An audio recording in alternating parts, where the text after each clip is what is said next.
Did you know Zuko and Sokka shared a teacher? The sword is a simple tool, but in the hands of a master, it becomes the most versatile of weapons. In the era of Avatar Aang, Piandao was a non-bender considered to be the greatest sword master and sword maker in Fire Nation history. Hardened by his past, Piandao's firebending parents abandoned him at an orphanage when they learned he had no bending ability. Turning to painting and calligraphy to bring his mind to peace, Piandao also proved to be a prodigy in the art of the sword. Remember, you cannot take back a stroke of the brush or a stroke of the sword. The young swordmaster later enlisted as one of the military's most dangerous soldiers based on his skill with a blade alone. Although Piandao won every battle he fought, he became disillusioned by endless war and deserted the Fire Nation. He then began traveling the world seeking any teacher who would train him. The way of the sword doesn't belong to any one nation.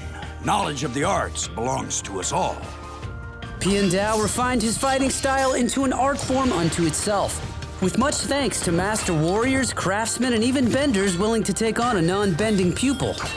During this time, the swordmaster made powerful allies and was even recruited to the secretive Order of the White Lotus. It's a pie show tile. The White Lotus. After many years of pilgrimage, Piandao returned to the Fire Nation to settle down and teach his own students. The swordmaster was very selective and turned away almost everyone, but among the lucky few was a young Prince Zuko. I didn't know you were skilled with broadswords, Prince Zuko. Piandao trained the young prince until he was an expert at wielding his signature dual swords. Don't think of them as separate, because they're not. They're just two different parts of the same whole. When Sokka finally arrived at his doorstep, Piandao easily saw through his Fire Nation disguise. While the Water Tribe warrior struggled with every lesson, he still surprised Piandao with his heart and ingenuity. But I thought I messed up every single thing we worked on. You mess things up in a very special way. Piandao's two-star pupils were eventually even able to put their skills to the test.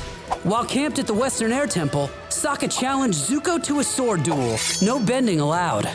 Overconfident as usual, Sokka lost round after round to the much more experienced prince. Sokka's unorthodox fighting style still scored him a KO in the end. He just had to bend the rules. Although the Water Tribe warrior may lack refined skills, Sokka demonstrated exactly what Master Piandao saw in him. Creativity, versatility, intelligence. So now you know if someone asks you,